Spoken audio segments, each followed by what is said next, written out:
آج میں آپ کو بتاؤں گی پاکستان کی اس عظیم بیٹی کے بارے میں جس نے پوری دنیا میں پاکستان کا نام روشن کیا ہے، جس کا نام ہے ڈاکٹر آصفہ اختر۔ ڈاکٹر آصفہ اختر انسانی جین کی گتھیاں سلجھانے والی انعام یافتہ پہلی پاکستانی سائنسدان بن گئیں۔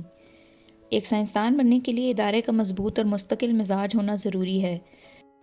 تحقیق کے دوران اگر آپ کو سازگار ماحول دستیاب نہیں ہو تو یہ ایک اکتاہٹ اور بددلی کا سبب بنتا ہے۔ بار بار ناکامی یا غیر متوقع نتائج سے ہمت ہارنے کی بجائے اپنی سیلف ایگزامینیشن کر کے اسے درست کرنے کی عادت ڈالنی چاہیے۔ اپنی اس مستقل مزاجی اور محنت کی وجہ سے جرمنی میں مقیم پاکستانی ڈاکٹر آصفہ اختر کو سن 1921 کے لائسنسس ایوارڈ سے نوازا گیا ہے۔ دنیا بھر سے 10 سائنسدانوں کو اس ایوارڈ کے لیے منتخب کیا جاتا ہے، جسے جرمنی میں سائنسی تحقیق کا اعلیٰ ترین ایوارڈ سمجھا جاتا ہے۔ اس کے ساتھ مزید تحقیق کے لیے ڈاکٹر آصفہ کو تقریباً 25 لاکھ یورو کی انعامی رقم بھی دی جائے گی۔ یہ سائنسی تحقیق کے لیے محض بلند ترین گرانٹس میں سے ایک ہے۔ وہ جرمنی کے مشہور زمانہ تحقیقی ادارے میکس پلانک سوسائٹی سے منسلک ہیں۔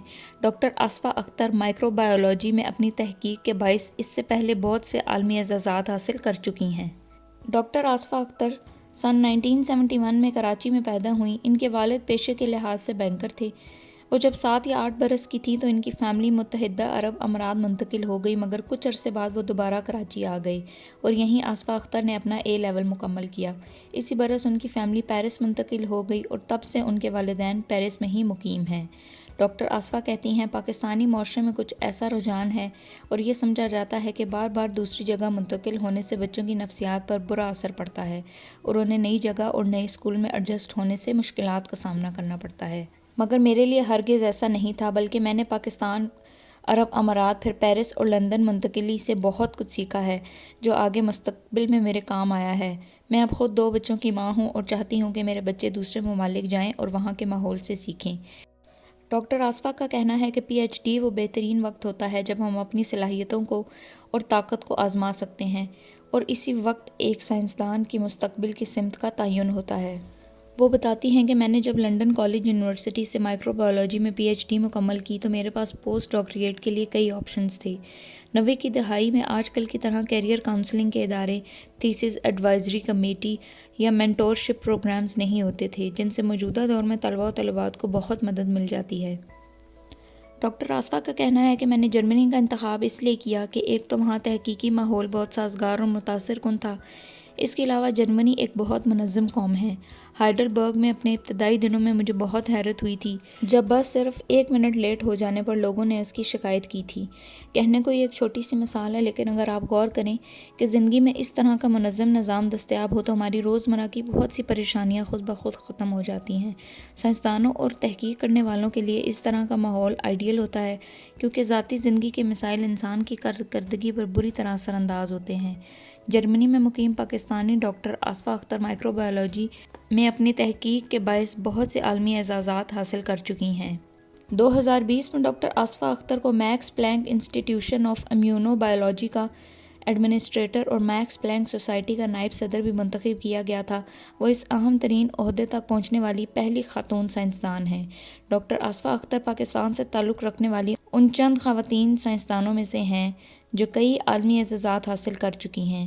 وہ 2001 سے اپنی تحقیقی گروپ اور لیب کی سربراہی کر رہی ہیں اور جرمن سائنس کمیونٹی میں ایک نمایاں مقام رکھتی ہیں۔ ڈاکٹر آصفہ کو 2008 میں European life sciences organization award اور 2017 میں ان کی گراں قدر تحقیق پر فیلڈ برگ پرائز دیا گیا۔ فی الوقت میکس پلانک سوسائٹی کی نائب صدر کی حیثیت سے وہ 27 اداروں اور 7 مختلف تحقیقی تجربہ گاہوں کا انتظام سنبھالے ہوئے ہیں اور جرنل آف سیل سائنس سمیت کئی معروف سائنسی میگزینز کی ایڈیٹر بھی ہیں۔ اتنے زیادہ عالمی اعزازات کی حامل ڈاکٹر آصفہ کا کہنا ہے کہ آج میں جس مقام پر ہوں وہاں پہنچنا ہرگز آسان نہیں تھا۔ 90 کی دہائی میں جب اپنا بی ایس کا تھیسس لکھ رہی تھی تو اس وقت ہر جگہ کمپیوٹرز کی سہولت دستیاب نہیں تھی۔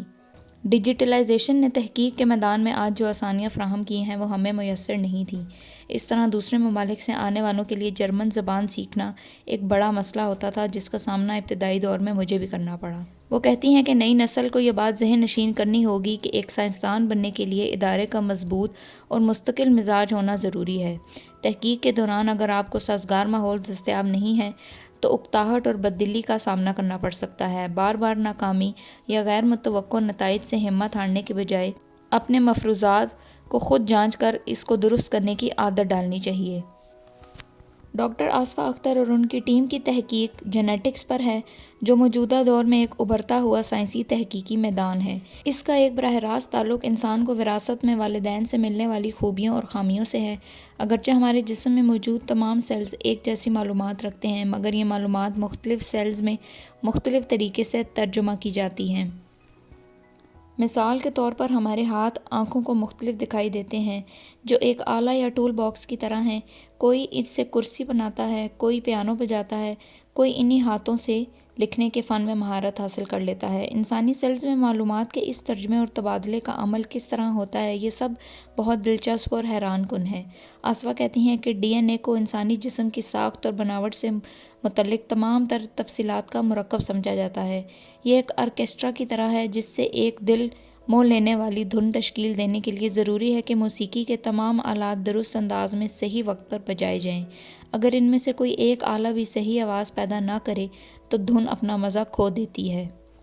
سائنسدان انسانی جین اور بالخصوص کروموزومز پر تحقیق کر کے جسم کی ساخت اور بناوٹ کی باریک ترین تفصیلات کو جان کر یہ معلوم کرنے کی کوشش کر رہے ہیں کہ جسم میں کسی نقص یا بیماری کی جڑ کہاں ہے۔ ڈاکٹر آصفہ کی تجزیہ گاہ میں ایسے میکانزم پر کام ہو رہا ہے جس سے یہ پتہ چلایا جا سکتا ہے کہ جین کو کیسے ریگولیٹ کیا جائے۔ اس مقصد کے لیے مختلف ماڈل سسٹمز بروئے کار لاتے ہوئے پھلوں پر بیٹھنے والی مکھیوں اور چوہوں پر تجربات کیے گئے ہیں۔ ڈاکٹر آصفہ کا کہنا ہے کہ جب تک ہمیں انسانی جسم کے نارمل میکانزم کا پتہ نہ ہو، تب تک ہم یہ اندازہ نہیں لگا سکتے کہ وہ کون سے عناصر ہیں جن میں نقص ہونے کے سبب کوئی ڈس آرڈر یا بیماری جنم لیتی ہے۔ جینیٹکس میں جدید پیش رفت سے سائنسدانوں کو یہ امید ہو چکی ہے کہ وہ انسانی جین میں موجود خرابی کو معلوم کر کے آنے والی نسلوں کے لیے بہت سی بیماریوں کے ختم ہونے کی امید کر سکیں گے۔